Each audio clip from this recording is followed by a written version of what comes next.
Hey everyone, welcome back. I'm just doing my hair and we're going to go to Costco in a little while and maybe Sprouts Market. So I wanted to get some produce because I'm going to start juicing again. I'm not going to do like a juice fast, but I am definitely going to start working a good solid green, healthy green juice into my regular routine every day. And I'm going to tell you the reason for that in a minute. What I do is there's a guy named Kordich. I'm not sure if he's still alive. I think he is. He's known as the Juice Daddy, I believe. I know Jack LaLanne or LaLanne, I don't know how you say his last name, is like the father of juicing or whatever. Like that's who people usually think about when they think of juicing people. But the one that got me into it was named Kordich, and then the other person that got me into it, besides my friend who told me about these people, is Dan McDonald, aka the Life Regenerator on YouTube. He's a guy that teaches people about juicing recipes and how you can get off your prescription medicines by, and even sometimes change your eyeglass prescription or your vision prescription just by juicing regularly. And so I got into that, I want to say it was the year 2010. And I have not been juicing regularly, but there was a time when I was, and I was healthier and I was fit. I was more fit. I was probably like 20 pounds lighter. Yeah, I was 25 pounds lighter. And I wasn't having female reproductive system hormonal problems, that's for sure. I wasn't having any of that.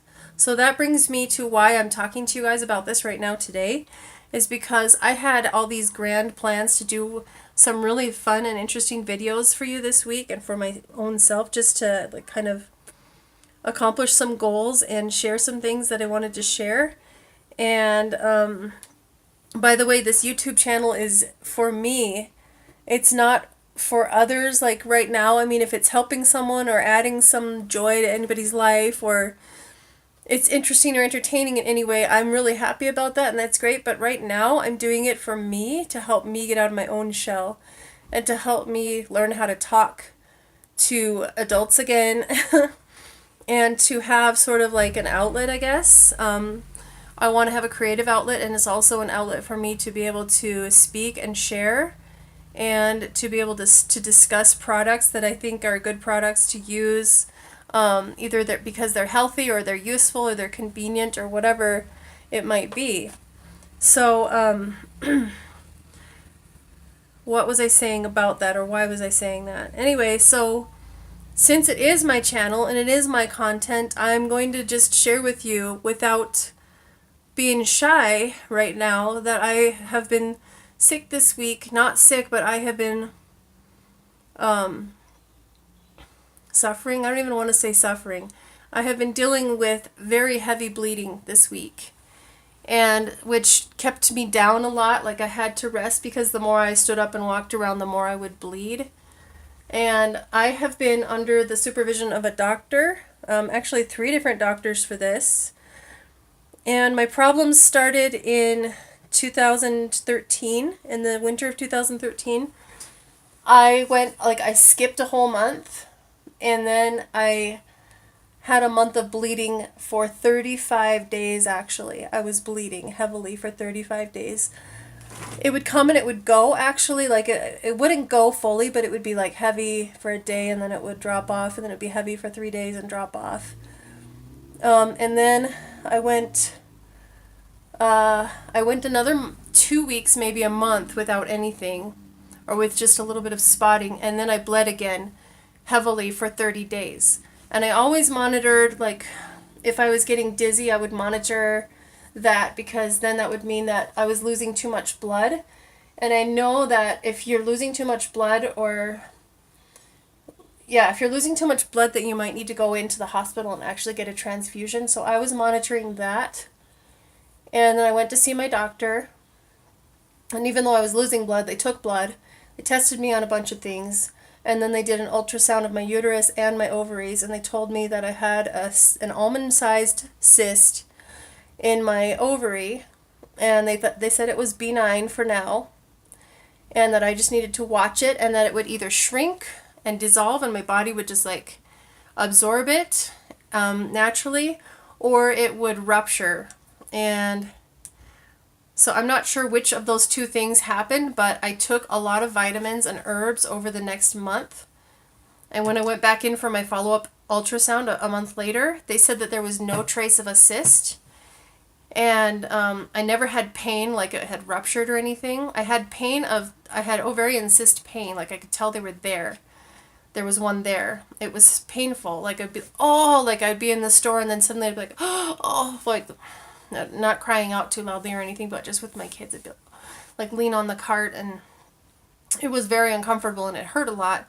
But I have no idea if the juicing and the herbs that I took and the tea that I drank, and I also would put oil, like avocado oil or grapeseed oil or olive oil or coconut oil, on my uterus area and rub it in.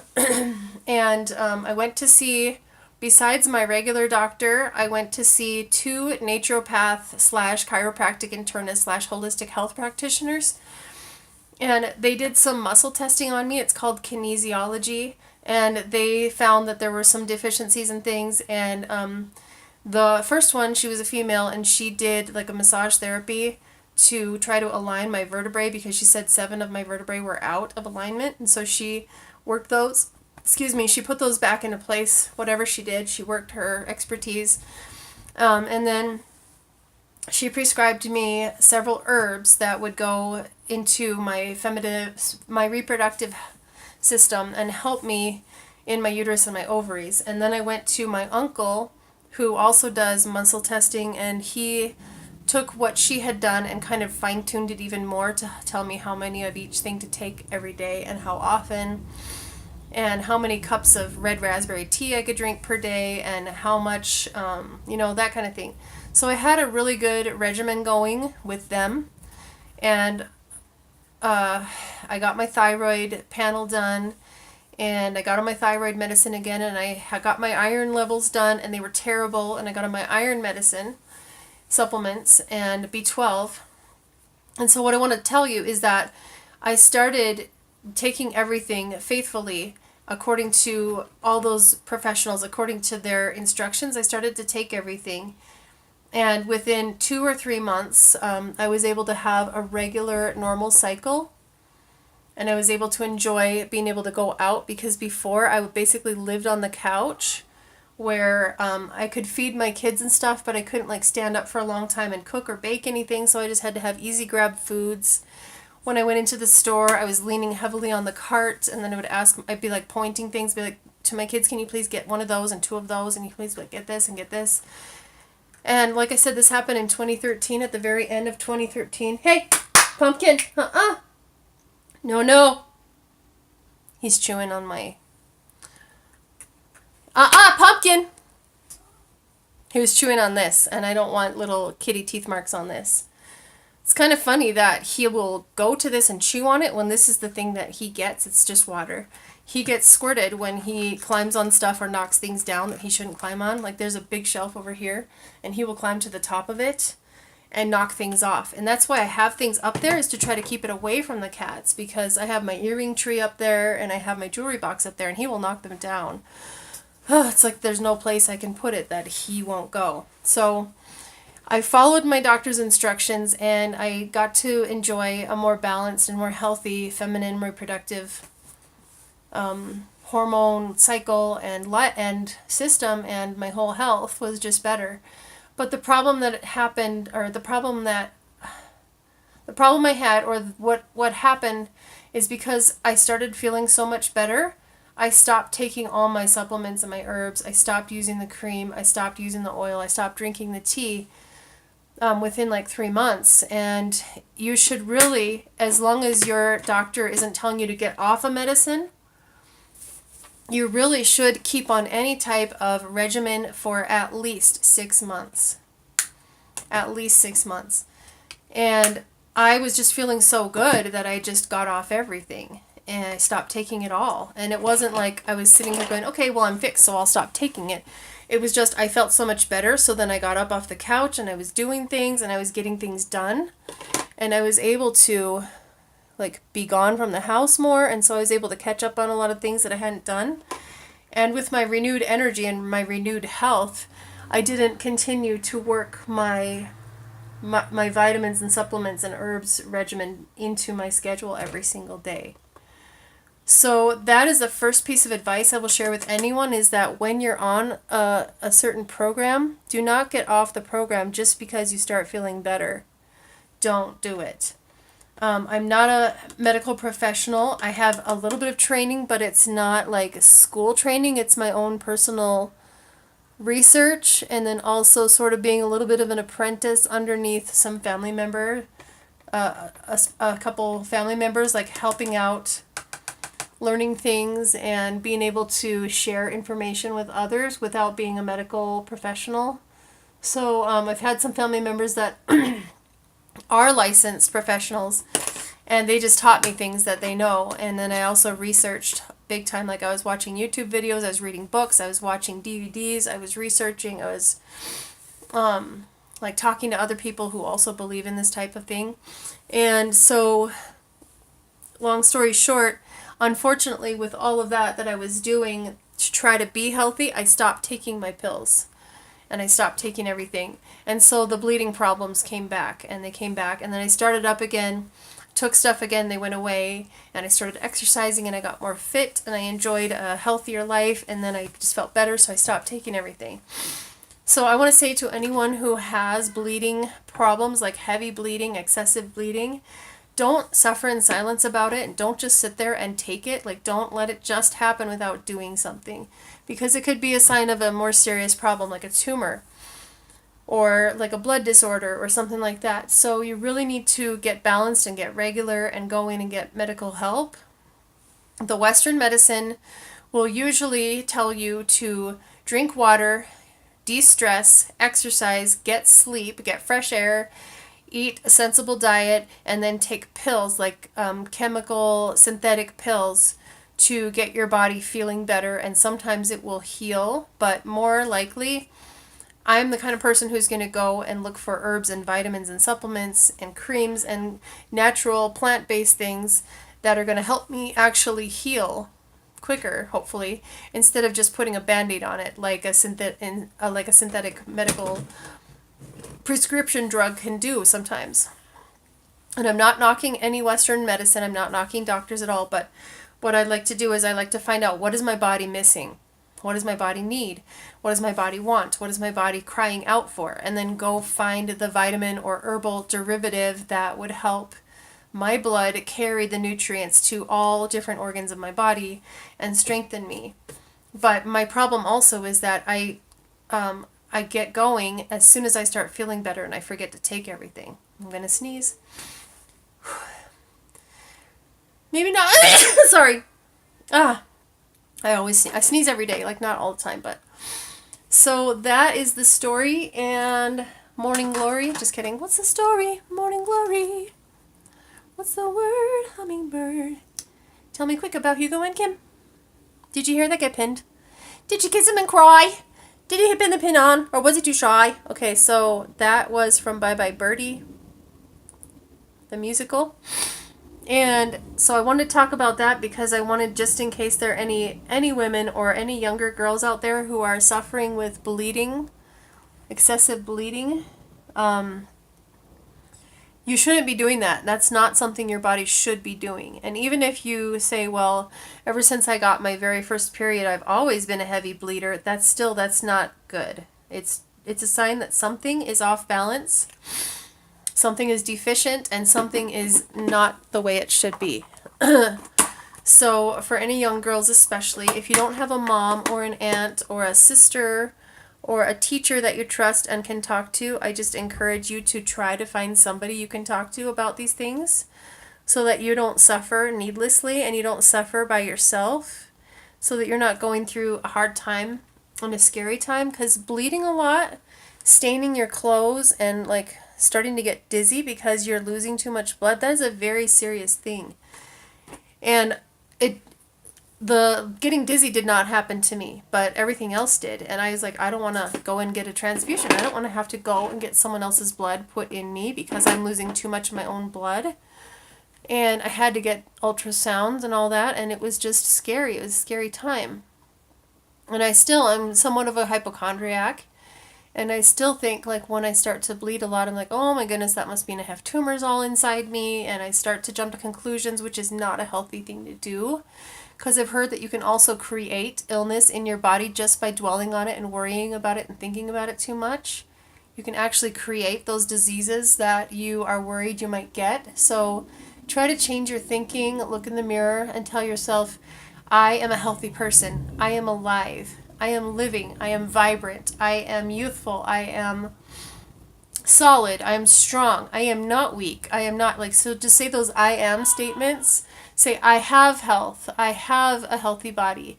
I have good health. Like, tell yourself those really positive statements to be able to turn it around, because when your subconscious mind hears you saying things like, I must be sick, I must have a tumor, oh my goodness, I must have a blood disorder, I think I'm going to die, like things like that, your subconscious mind can start to create things in your body that can become fatal, that can take your life.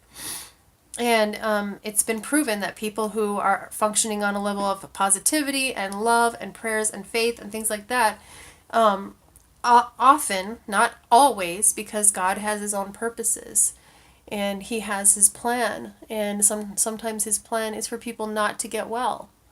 And that's scary and sad. Oh wow, I see that I'm going to have to fix that. Whenever you smudge, let it dry for a minute, just let it sit there, and then I'll show you what to do to get it off. I'll show you what I do. But I believe that overall, unless that is in God's plan, the body is designed to heal. That's what I believe. And so since I've been able to heal before twice from the bleeding problems and stuff, I know that I can do it again. So I'm going to start today. That's why we're going to Costco and Sprouts Market, is to get some produce so that I can begin juicing again with my juicer. I use a juice fountain from Breville. I think it's 850 watts juicer. And the best juice to drink, especially if you don't like a lot of vegetables or herbs or greens, is to just start out by drinking apple carrot juice. So there was a man, I don't remember if I talked about Jay Kordich, and this time around, because I've had to re-record this video, it kept stopping. Jay Kordich, he had like a prostate cancer when he was 19 or 21 years old, and they told him that he would probably die. He went and he sought the help of somebody, I can't remember the man's name, but the man said, start drinking apple carrot juice every day and drink 36 ounces this many times per day. And this cancer is going to shrink. And it worked. And this guy, Jay Kordich, if you look him up, he's got amazing white bushy eyebrows and a lot of white hair. I think he's still alive and kicking. And I think he has some juicing videos, so you can probably look him up on YouTube. Jay is Jay, and then Kordich, his last name is Kordich. I'll look for a link to another video of his, and then I will share it with you guys in the description of this video. So I listened to him and listened about nutrients and how they can be life-saving, and like healthy food and a living food can be life-saving. I'm not a raw foodist, so I chose not to become a raw foodist and listen to him when he said that like eating animals isn't good and stuff like that. Like, I ignored that part because I want to eat meat. Now I'm going to show you what to do with a smudge when you get one. So you just take your Q-tip and then you just roll it and twist it. And you do that until it comes off. So you've got to wait until it dries. You can rub it a little bit if you want to. But usually you just have to like twist it just gently in the area and then it comes off. But a little bit of makeup came off with it. So hopefully you guys heard something that was good to learn about, and I hope that you'll come back for my other videos. I'm going to do a whole video on what I did to help me stop bleeding and what I'm going to do again, because I need to re-strengthen that part of my health. Definitely need to do that. And so thanks for watching, and I will see you guys next time. Thanks, bye.